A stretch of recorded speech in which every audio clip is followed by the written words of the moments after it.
Halloween night, it's when people play tricks on each other. It's all make-believe. I saw the boogeyman. I saw him outside.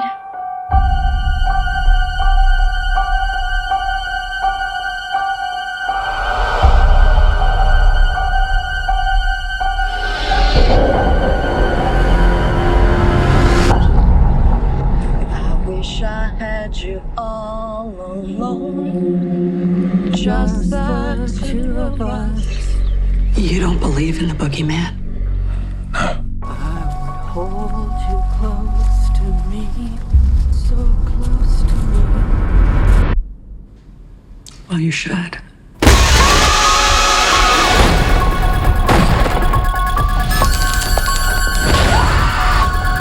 Happy Halloween, Michael. Can you close the closet door?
Sup?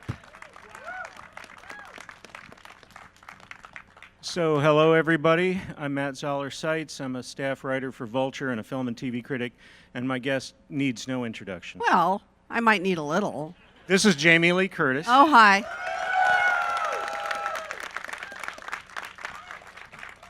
who holds many records, including, I believe, playing the longest continuous incarnation of a major character in genre film history, and also I believe the 2018 Halloween is the top grossing horror film of all time, or that's what I read.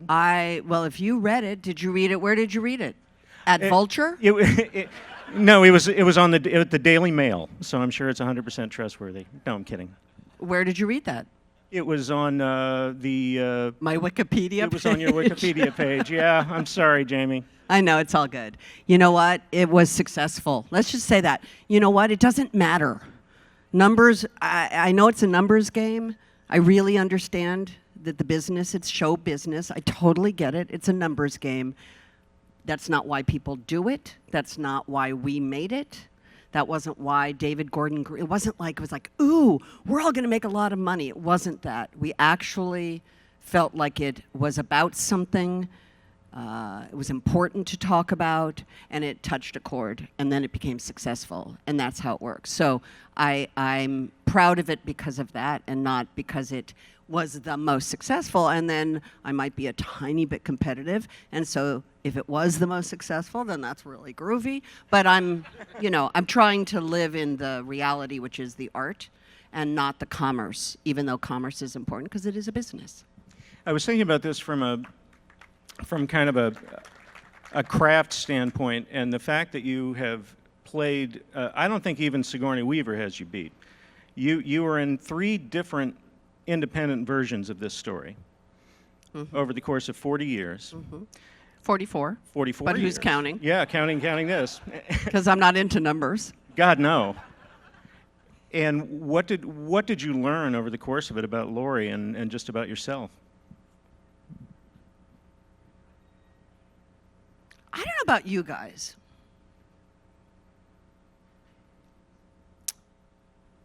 I feel like I'm 14. Like, I swear to God, I feel like I'm 14 years old. So talking about something with this quantifiable number of such a long time, I'm so in the moment that I'm not someone who waxes poetic about the past. I live in the moment. I'm sober, and there's a phrase we have which is, be where your feet are. And I am where my feet are. I am here in Hollywood being nicely lit by the Roosevelt Hotel because the sun is bouncing against it.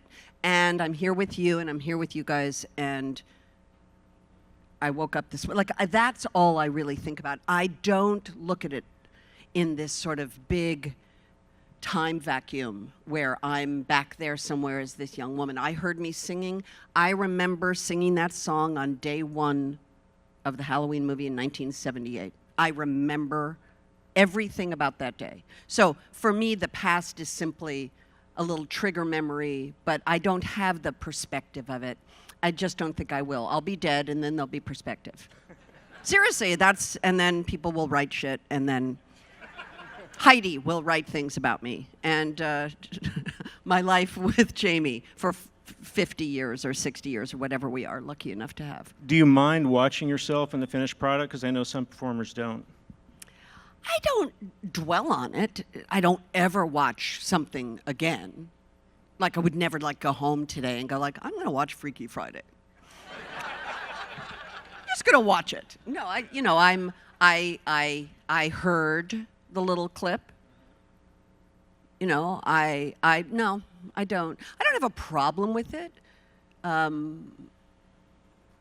don't have a problem with it. I'm excited by it. I saw Everything Everywhere All at Once for the first time at the world premiere at in Austin, Texas. Thank you, Heidi. Heidi, by the way, Heidi Schaefer. We've known each other for how long, Heidi? Heidi has been my publicist for how long? Heidi Schaefer and I went. Heidi Schaefer was a junior publicist at PMK. Who here? I wish I had do I have a prize or anything? Do we have any swag? I will give whatever swag I have. I know I have a talent. Well, let's just see. I have a talent badge. I will give it to whoever can tell me what PMK stands for.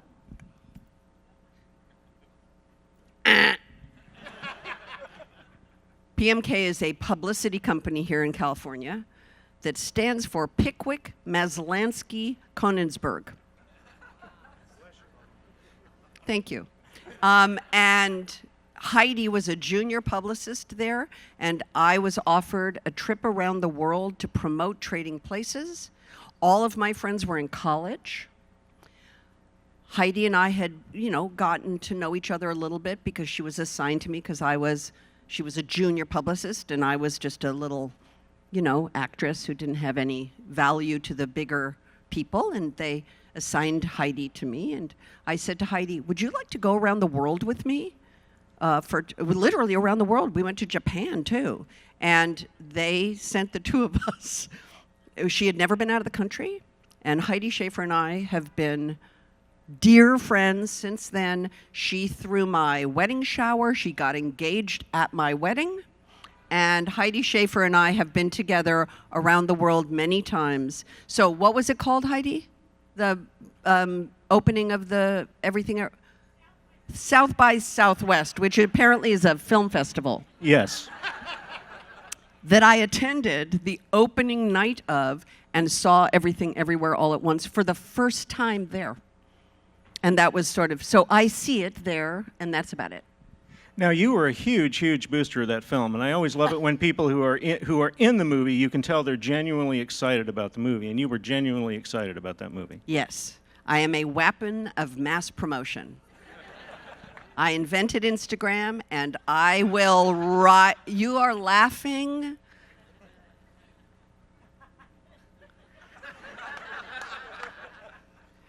I invented Instagram, and I'm going to ride it until it dies, which is not that far off, by the way. Sorry, Facebook. So long, farewell. But I did invent Instagram for those who are interested or not. You may think I'm a liar. I think I don't lie. 5 years before the iPhone was released, no, excuse me. 5 years before Instagram, the iPhone was released, or even a few years before that, and you can take good pictures with it. I'm a photographer. And I started being able to take really beautiful pictures. And I went to about 30 photographer friends of mine, and I said, hey, you can take really good pictures on the iPhone. I'm going to start a blog spot called, wait for it, iPhonies, iPhone photographers sharing their vision. iPhoneys.blogspot.com. And we all uploaded our pictures to that blog spot for 5 years until Instagram stole my idea. And then we all joined Instagram, and you can go there today. And someone in the audience is already doing it, a man in a black and white sweatshirt, looking at me now, going like, she caught me. It's iPhonies, iPhoneys.blogspot.com. They're all still there, all those pictures. So I did invent Instagram.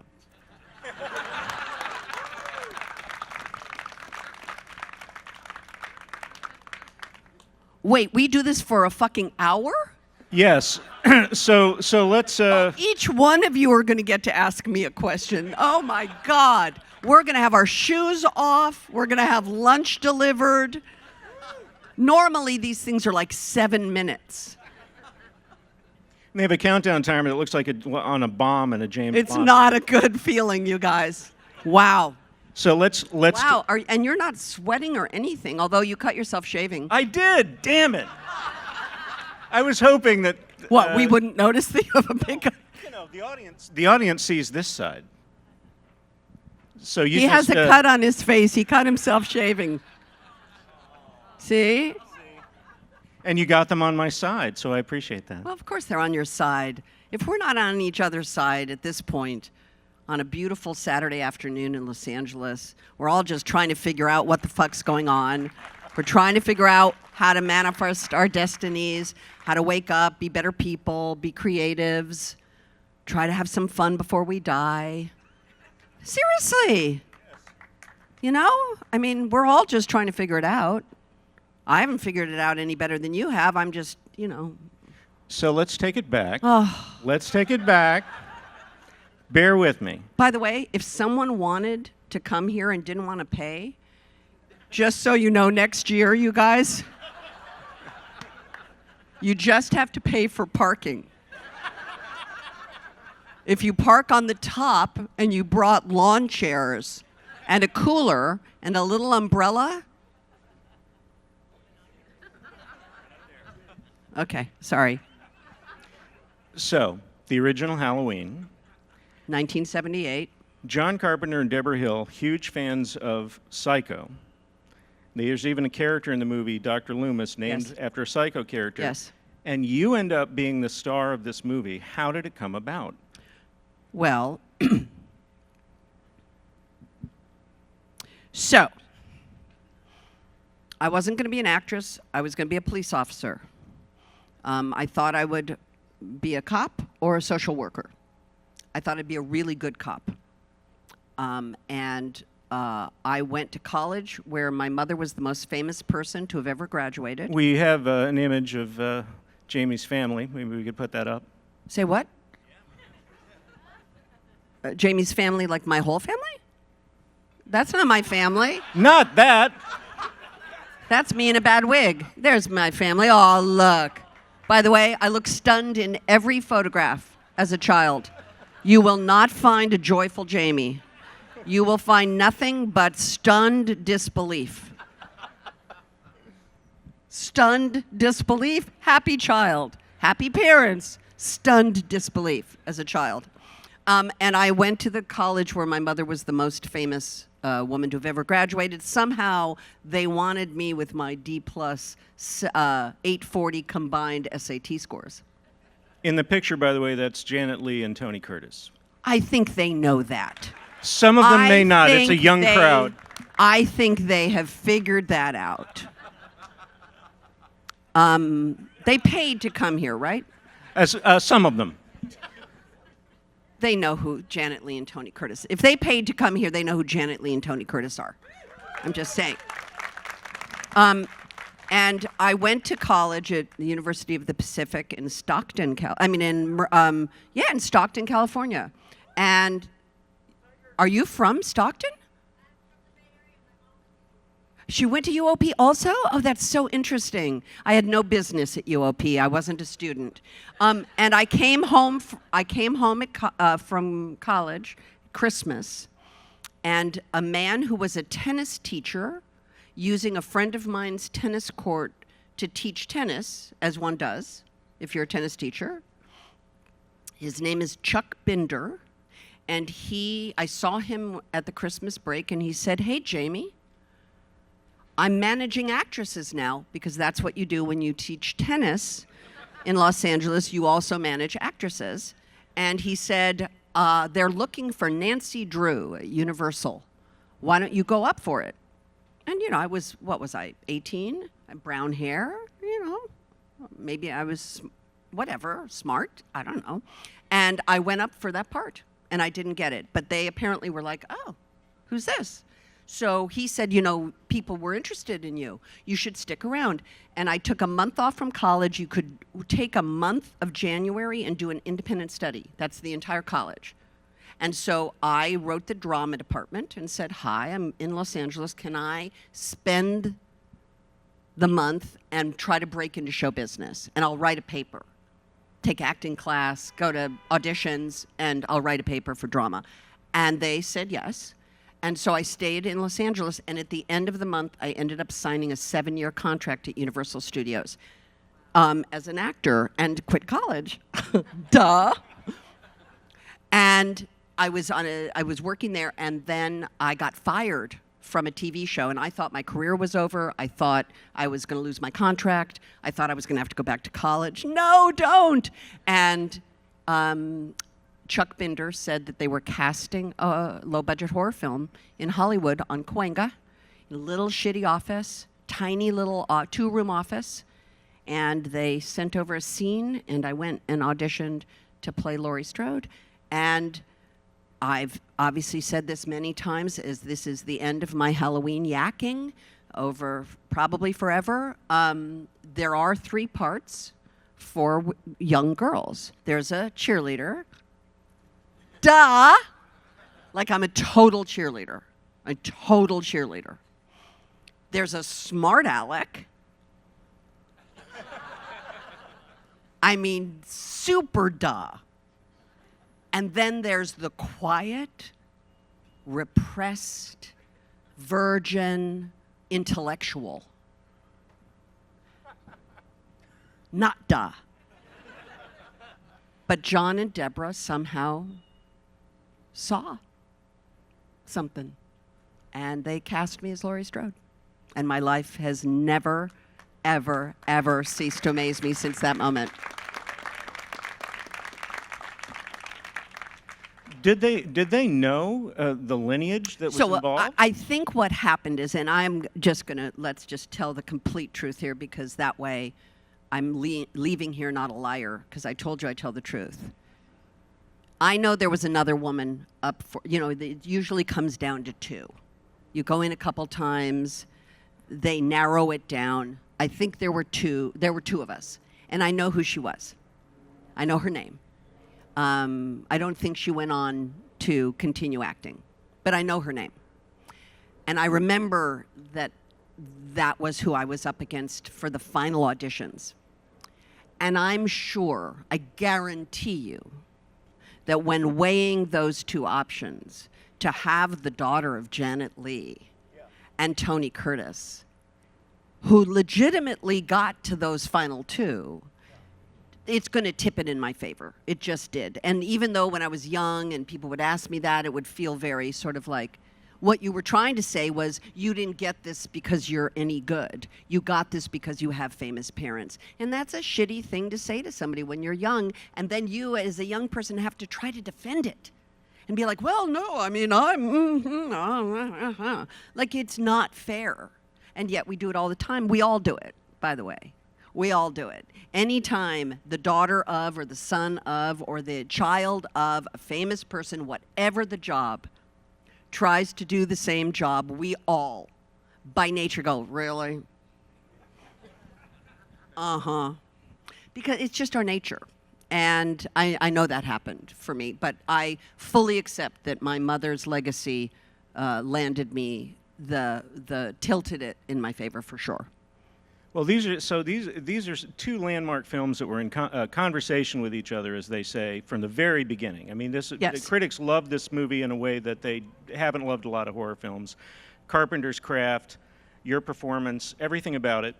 And I wanted to talk a little bit about your mom, because I actually interviewed your mom back in the day. Yes. And I think we have a slide of Janet Leigh, if we can put that up. And I wanted to ask you what I'm scared. we're hunting. Okay, go Yeah. on. So anyway, There she there we is. go. Oh, Okay, hi, so Mom. here we are, Anthony Perkins, Janet Leigh in Psycho, a happy moment. Not very many in that movie. What did she say when you told her that you got in this part? Honestly, there's nothing there. I think she was happy for me. There was no advice giving. It was a little low-budget horror film. I don't think there was any of that conversation. I think she was just happy I had a job. That we're not. It's funny. You can look back on it and think that there's this great conversation. There isn't. Because nobody knew at the time what a big deal it was going to be. It wasn't a big deal even when it first came out. That took a long time for it to catch on. It got some good reviews, but again, there was no internet. There was no, you know, how did you sell a horror movie? It was like a trailer and then an ad in the paper. I mean, that was about it. I mean, it was a word of mouth response for sure. People would say, "Ooh, did you see that?" And it spawned an entire kind of subgenre of movies that wanted to be Halloween. Yeah, but again, I was just in it. I wasn't a creator, I wasn't a writer, I was just an actor in the movie. And yes, it spawned something. I appreciate the fact that it spawned something. I understand that that's what happens. But I don't take ownership for the spawning. Do you know what I mean? Like it's what happened. It's just what happened. It's the nature of show-off business. Is something catches and then you try to replicate it, and then you can't, and then it falls away. Did you find it difficult at all to get roles that showed different aspects of your talent? Because when you're a success in one thing, they want to put you in that again and again. Yes. And again. So I didn't know I had any talent. I'm telling you the truth. I didn't know I had any talent. I just showed up, did that movie. That was fun. I didn't get any work. I got no work. Here's what I got. Charlie's Angels. You can go on YouTube. I am Cheryl Ladd's best friend, and she wrestles an alligator. I play a professional golfer on a Charlie's Angels episode. That was a big guest star part for me. And then I did the ultimate guest star part. I was on Love Boat. Who was I on Love Boat with? My mother. The storyline is that I'm getting married and my parents come on the honeymoon with us. And hilarity ensues. So I got those 2 jobs after Halloween, and then I didn't get any other work. And that's when John Carpenter and Deborah Hill, who had become friends of mine by then, and they had become successes. You know, John Carpenter at that point was being courted by everyone to make films for them. They were the ones who held the secret to the success, not me. And so they wrote the part in The Fog for me, and that helped then. Also Round with of my applause mother, for by The the way. Fog. Also with my mother. That's right. Oh, the fog. Uh-huh. Okay. Wow. No, we have a picture. No, that's from the fog, I Is that think. just that's? That may be from the fog. And you then go into the next big role for you, I believe, is Trading Places. Yes. And that's a classic comedy, and it's also, I think, probably a surprise for people who only knew you from these two. Well, so here's the story. So since this is Halloween related, I didn't even this morning when I woke up, happy to be alive, know that I was coming to really a sort of farewell Halloween thing. So it's all good. I'm happy to, oh, look, there I am. Yeah. Here's what happened. When I say I owe my entire life to Laurie Strode, I owe my entire creative life to Laurie Strode. You may say, well, how does Laurie Strode affect Trading Places? I'm going to tell you.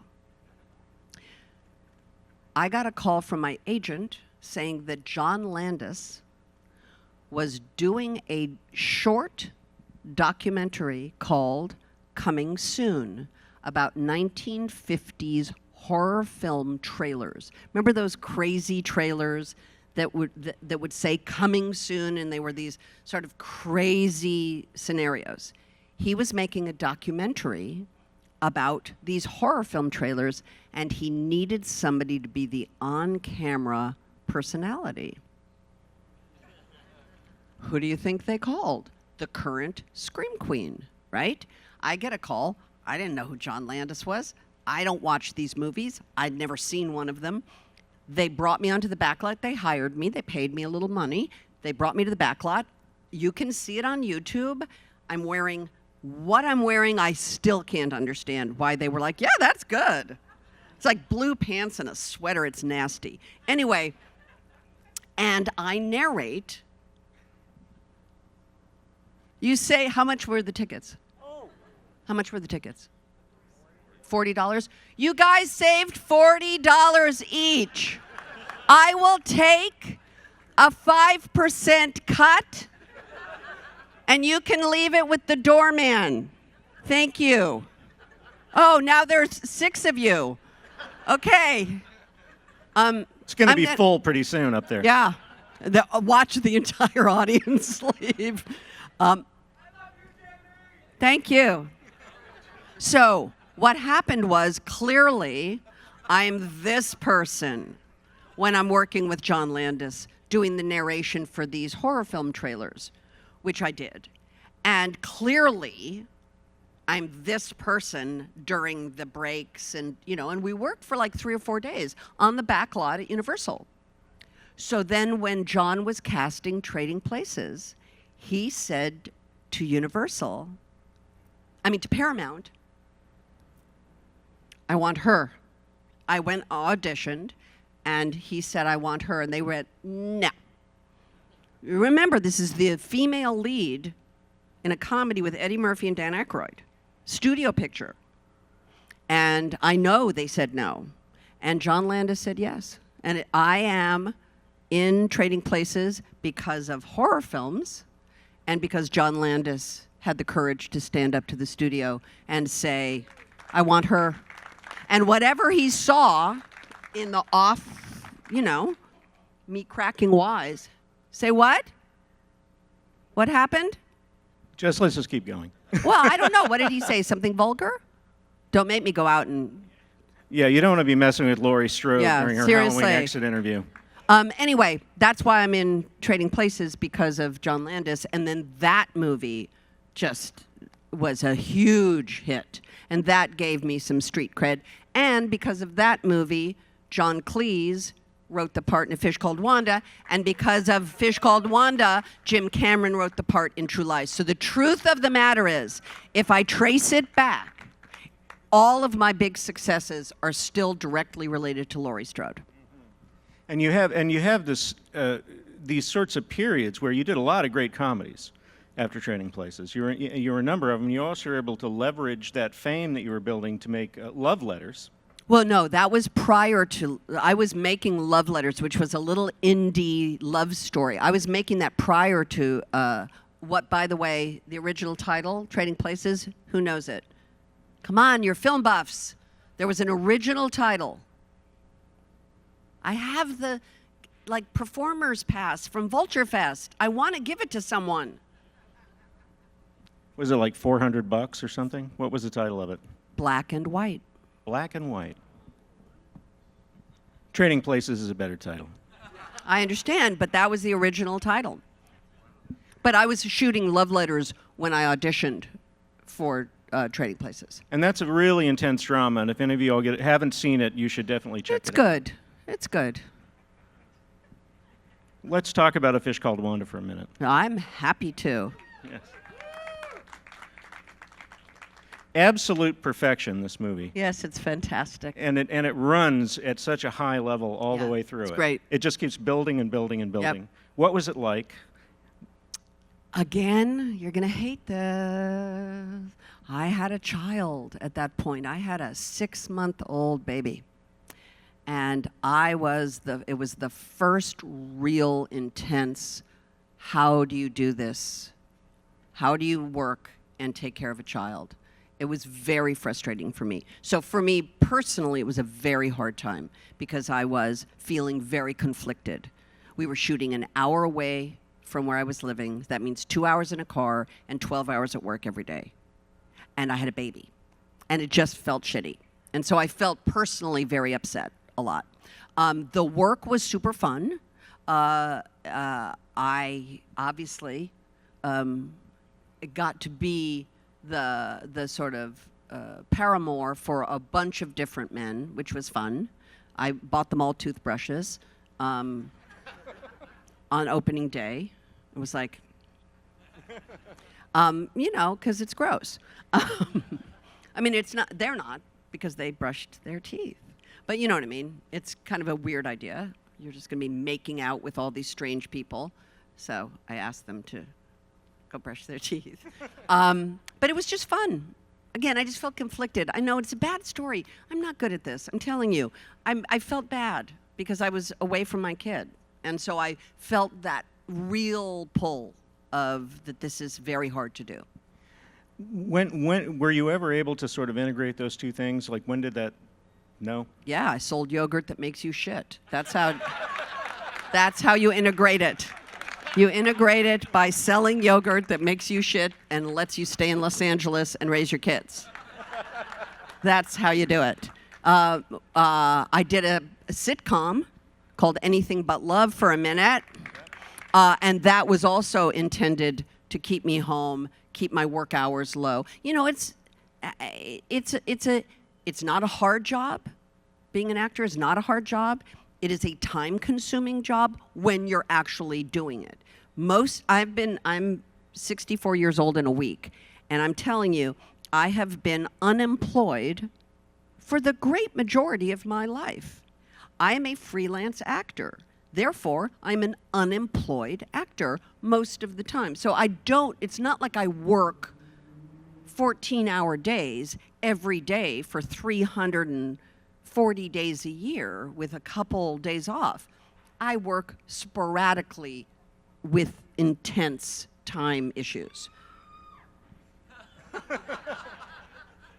think you got she's in the trouble. job.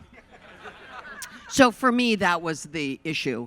It was always time management. Well, I learned that fairly early on, that I went into this with making the mistake of thinking that choices like this were motivated by some kind of artistic None. philosophy. And usually, often you ask a question like, why did you follow this with that? And the answer is, I was behind on my mortgage payments, or somebody dropped out and I had to they had to get somebody and I was available. I am an accidental actor. I am an accidental participant in everything I do. I have never been someone who sits at home and then goes, well, will I make the film with you? That's the drama. You're saying yes. But then then you have a comedy that I like. I don't know. I've never been that person. I've taken every job I've received. By the time I get sent a job, there's a reason. And it's pretty clear that I can fit that. I can do a good job for you by the time I get it. And for the most part, I've taken every job I've ever received And if you look back at my filmography, Heidi, what's it called? The bad one. Thank you. You knew. So I think we have a badge winner. There is a badge winner. Guess what? You just won the badge. Praise. And you're wearing a Halloween shirt with my fucking face on it. So no wonder you're going to win the fucking badge. Losers. That's how you win in show business, baby. You show up at a panel wearing a shirt with the person on it. Yes, there are a few films that I agreed to do, again, for all the right reasons, that turned out to be horribly bad. It is a movie called Virus. If you want to watch a really good, bad movie, it's called Virus. The man in their hat is looking at me like going, is she bullshitting me? Is it really bad? It's really bad. It's incredibly bad. So what were the roads that led to True Lies? True Lies was here's True Lies. I'm sitting at home. Wow, I don't even need this thing. I'm sitting at home. The phone rings. I'm sitting like this. Just sort of sitting. And then the phone rings. Hello? Hi, Jamie. It's James Cameron. Uh-huh. Hi, James Cameron. Listen, I've written a movie for you and Arnold Schwarzenegger, and I would like you to read it. Okay. But I can't send you the script because it's protected, but I can have my assistant drop it by, and he'll wait, and you'll read it, and then give it back. I said, okay, James Cameron. Okay. Hang up. Guy shows up, read the script. He and I meet the next morning. I'm like, okay. He says, great. That's how True Lies happened. That's how True Lies happened. That's how True Lies happened. The phone rang, and it was James Cameron saying, I've written a movie for you. That's got to be pretty great. It was awesome. It was unbelievable. It was unbelievable. So what kind of training did you have to do to be in that? You're firing weapons. You know what I had to do? What'd you have Stop to do? eating. So here's the truth. There are two things that, this is like you paid $40. Fuck it, I'm gonna give you the truth. So a couple things happened. First thing is that it took about 2 months for them to actually offer me the movie, because I think what happened is my good friend, Arnold Schwarzenegger, who, by the way, only knew me as Tony Curtis's daughter, knew me as someone who lives in a same mountainous location as him, and we would see each other from a distance and go, oh, hi, bye. He did not know me. I was a young mom. I'm sure when James Cameron said, I'm going to hire her, not unlike the people at Paramount, I'm sure Arnold was like, no.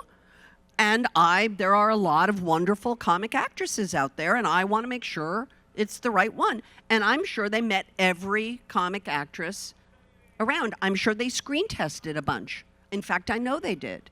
It ultimately came back to me.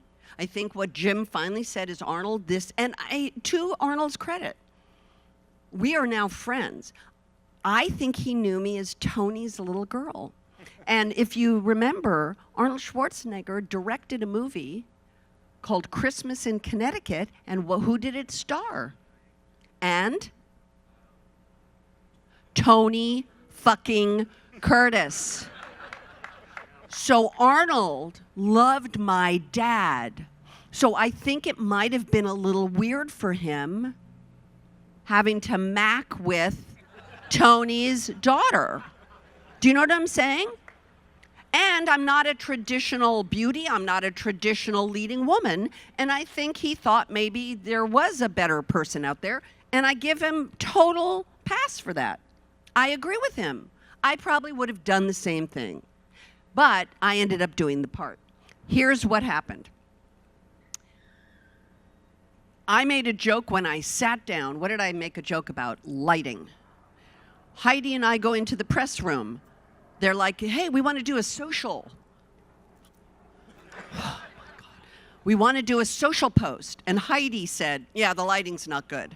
I'm a lighting person. I'm a photographer. I know about light. Bounce light, gorgeous light. It's gorgeous. But shitty light is shitty light. And by the way, just watch Halloween. Sorry, Michael Simmons. I mean, it's not very pretty. But there's a sequence in the middle of True Lies that's the interrogation. And it's written that Helen is sitting on a stool with a bag on her head, and then she pulls the bag off, and she's sitting in a room with a bare bulb above her head. Like in those spy movies. Right, your classic interrogation classic setup. interrogation scene. That one light above your head. Now, I don't know about all y'all. How many women here walk outside and think, like, top light's not so pretty? Raise your hands, ladies. Trust me. To all of you, now, put your fucking hands in the air. Overhead light is shitty. Wow, there's a woman there like, no, it's not. I'm like, trust me. It's bad. She actually did that in the hallway on the way here. I'm not joking. So I called the DP. And I said, hi, it's Jamie Lee Curtis. Listen, apparently I'm going to play the part of Helen. Listen, there's a 7-8 page scene in the middle of this movie, of this interrogation. I said, it's written that it's a bare bulb above my head. I'm telling you now, I need more light on my face than a bare bulb above my head if you're going to film me in a close-up for 8 pages or 10 pages. It's a long sequence. If you see the movie, again, when you go home later, you will notice that the interrogation room that Arnold and Tom are sitting in has a light around the glass. Why?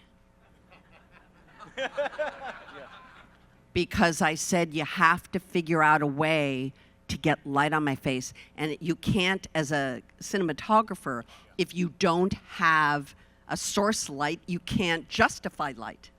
And so he had the production team build a light around the glass so I could be lit. And you'll notice in the movie, if you go home and watch again, I start out on the stool, I take the thing off, the light's above my head, and I go like this. And I move the stool. And then I'm lit really well. So I'm telling you now, that's something that you didn't know today before you came here. No, it really is kind of amazing because I remember the first time I saw that movie, I thought that's the best looking interrogation room I've ever seen. Exactly. And then the second thing that happened was I called the production manager. And I said, hi, it's Jamie Lee Curtis. I'm playing Helen. How far into the schedule is the scene in the hotel room? And he said, it's the second week. And I said, fuck. Thank you. And then I stopped eating because that was like 3 weeks or like it was a month away. So that was the other thing that was a very, that also happened because that was shot in Santa Clarita on a set the second week of the movie. And then I wanted to ask you about, since the clock is ticking, the Goldfinger We're fine. countdown Look at clock. us. I know. My God, that's like 25 times more than they give you on the Today Show. Seriously. We have 16 minutes. We're gold. The sequel's coming out soon. The sequel of what? Knives Out. Oh, God, you scared me. I was like, the sequel of what? Like True Lies? Wait, what? I Scared Laurie Strode. That's a sin. Hi. Oh no, look at There's this. more of them. They're on they got the balcony. Your fans. Word has gotten out. It's filling the up. sequel is coming out. I'm going to the premiere on Monday night of The Glass Onion.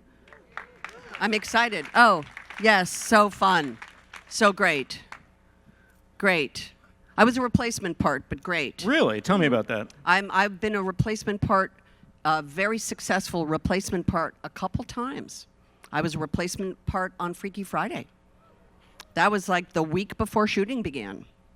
And I stepped into that part. Which might be my favorite of all your performances. Oh, it's fantastic. Freaky Friday. It's fantastic. Freaky Friday. Freaky Friday fans here. But I believe I was also a replacement part here. which is great. What that means is that somebody else, it was written for somebody else, and they either said no, couldn't do it for scheduling or whatever, and then the part becomes available. How much time did you have to prepare for Freaky For Friday? Knives Out? Oh, for Freaky Friday? Friday, yeah. A week. I'm telling you, I was on a book tour on a Thursday. I read the script on a Friday.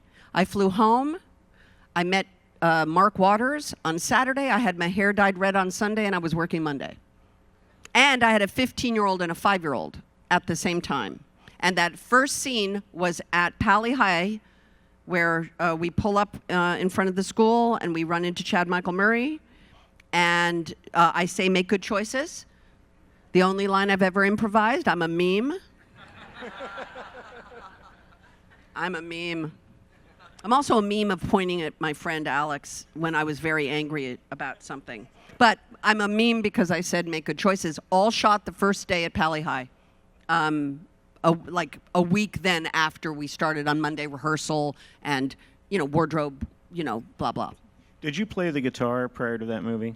I might have strummed a few, but I also said to them, I need a guitar teacher. I need to learn that riff. I need to practice it a lot. So at lunch, the guitar tech would come, and we would work the, Well, and obviously that's something that could be pretty easily faked, but you didn't want to do that. No, I mean, I'm faking it, meaning you're not actually hearing my notes because my noting would not be great. I will tell you this. I'm married to a guitarist. I'm married to Nigel fucking Tufnell. And my husband's lovely and supportive-ish. I mean, he is, but you know what I mean. We do like a different kind of way we go about things. And I remember I had learned the guitar solo. And I was, feeling like, yeah, I got this. And I had to be able to do it kind of, like on my own. Like I had to be able to like rock it. And so I said to Chris, can you just sit here? Can I just do this guitar solo? Because I need to be able to do it with somebody watching me, not like by myself. And he was like, okay. And so it was in our living room, and I just closed my eyes and just went for it, right? And I fucking slayed. And I opened my eyes, and this was my husband.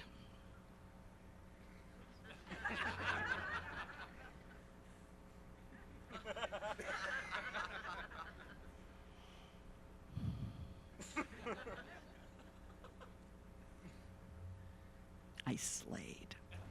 He's a guitarist. He's a musician. He understood it was a deep fake. He understood I wasn't really doing it.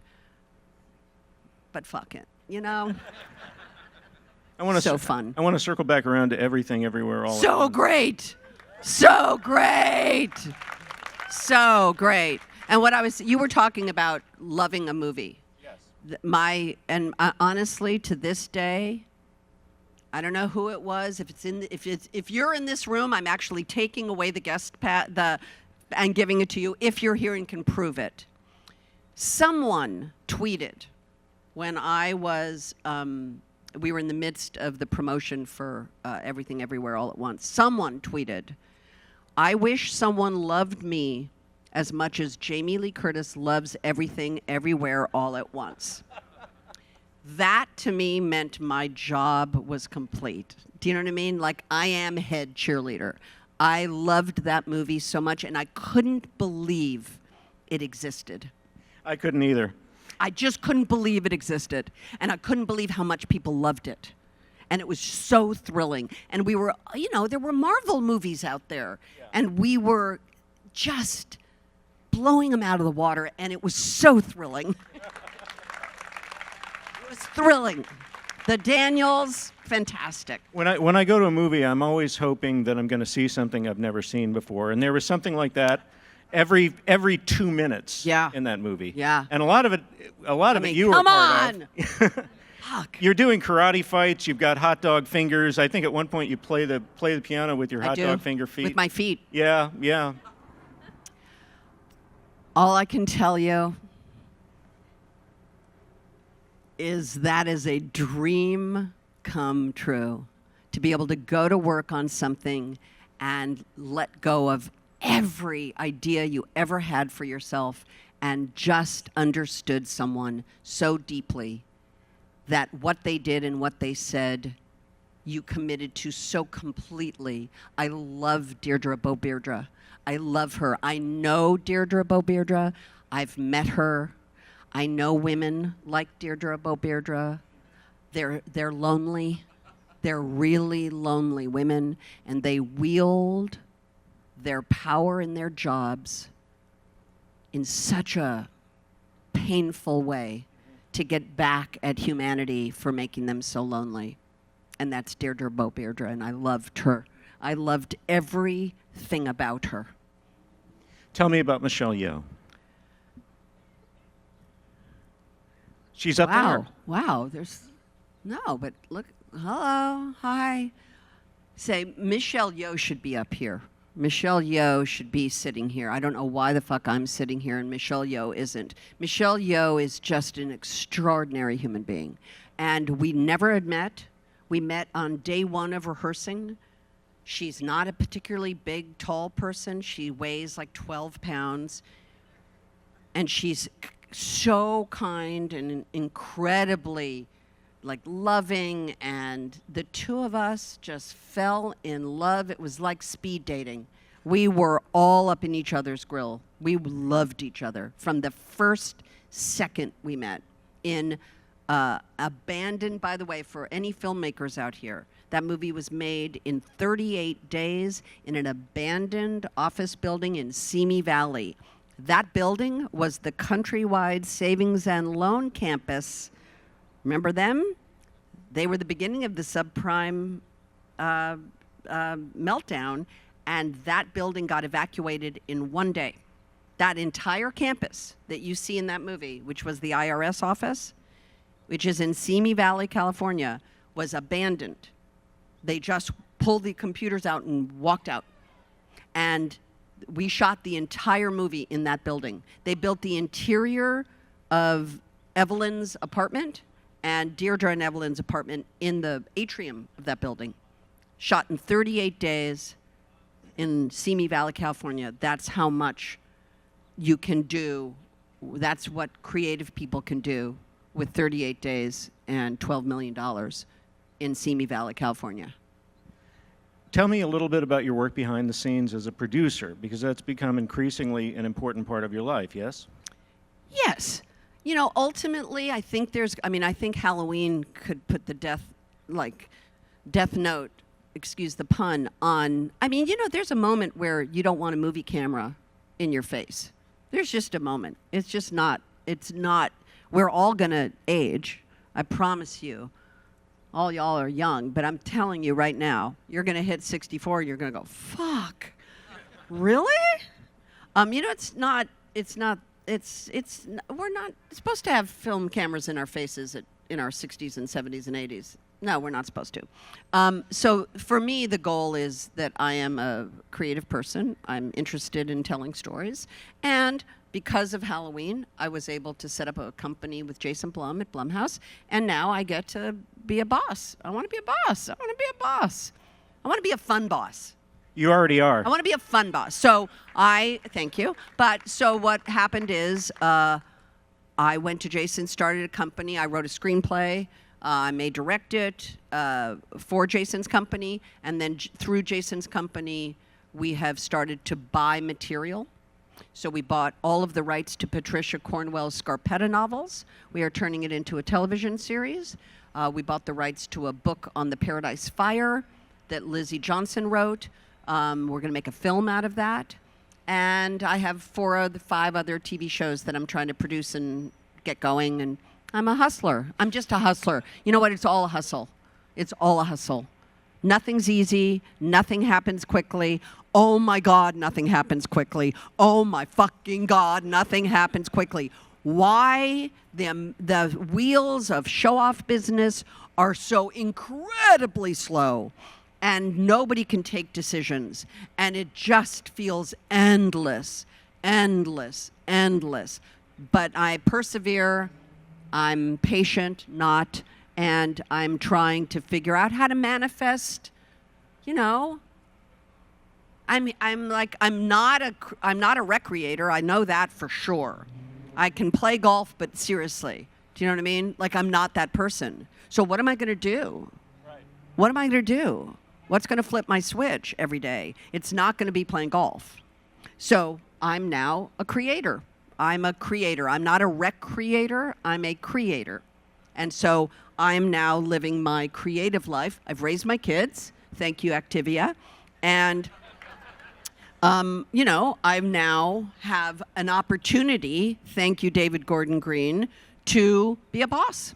And I'm trying to be a fun boss in red pants and see what I can get done and if I can get any of it done. Maybe I can't get any of it done.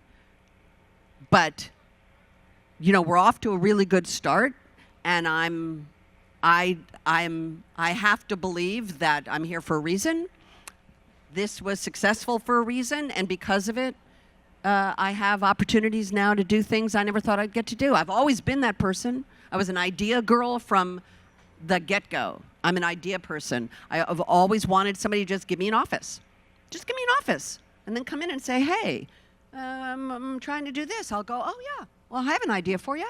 I think of titles all day long, every day. It reminds me of something. I interviewed your mom when she was on tour when they did the remake of Psycho. And I asked her, does it ever... With Scarlett? No, the remake of Psycho with... They remade Psycho? Why the fuck would someone remake Psycho? Seriously. Wait a minute. Wait. They remade it? Almost shot for shot, yes. Gus Van Sant. But was that Scarlett Johansson? No. Anne Hesh. And Viggo Mortensen. And Anne Hesh. Fuck. But Scarlett played Janet in something. Hitchcock. The HBO she was film. Fantastic. Yeah, she was fantastic. Yes. So I asked her, considering how many great films you've been in, does it ever bother you that when you see your name mentioned, it says Janet Leigh Psycho in parentheses? And she said, no, because I got into this business hoping that I would be not at least one good film. And then the dream beyond that is to be in one classic film. And the dream beyond that is to be the image that is on the poster of that classic film. And I achieved that. And everything after that. Wow, I wish is she great. had told me that. That would have been really fucking helpful. Thanks, Mom. God. But you've done that. I have. You've done that time and time again. I have. Time and time again. I have. Thank you. And it's an extraordinary achievement. And I've had fun. I want to talk about the tattoo. We all have tattoos. I want to know why you have a hand tattoo. Didn't that hurt? Oh, only a little bit. What does it say? It says remember, and then this one says who you are. Oh, shut the fuck up. Yeah.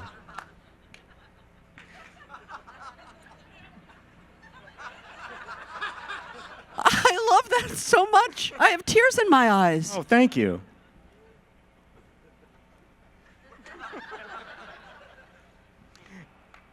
And we're almost out of time. Can't we just cry for a minute 34 together? Remember who you are?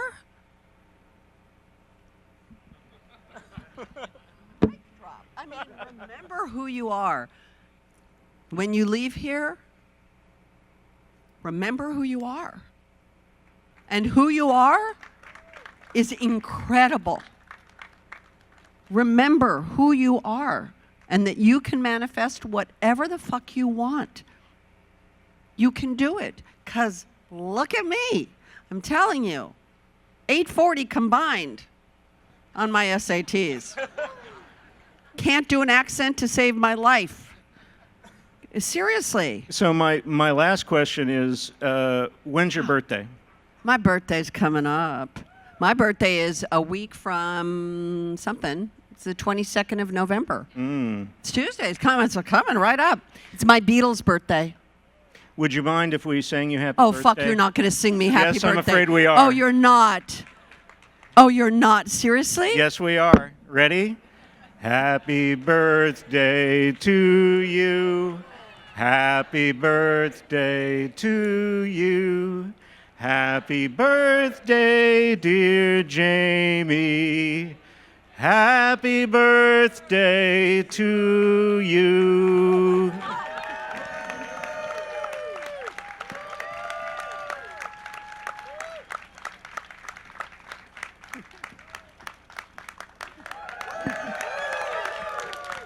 Do you know what I wished for? I wished that I would remember who I am.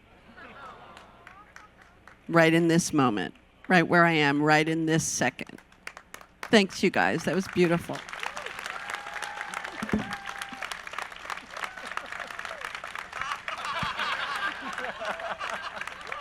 Ladies and gentlemen, Jamie Lee Curtis.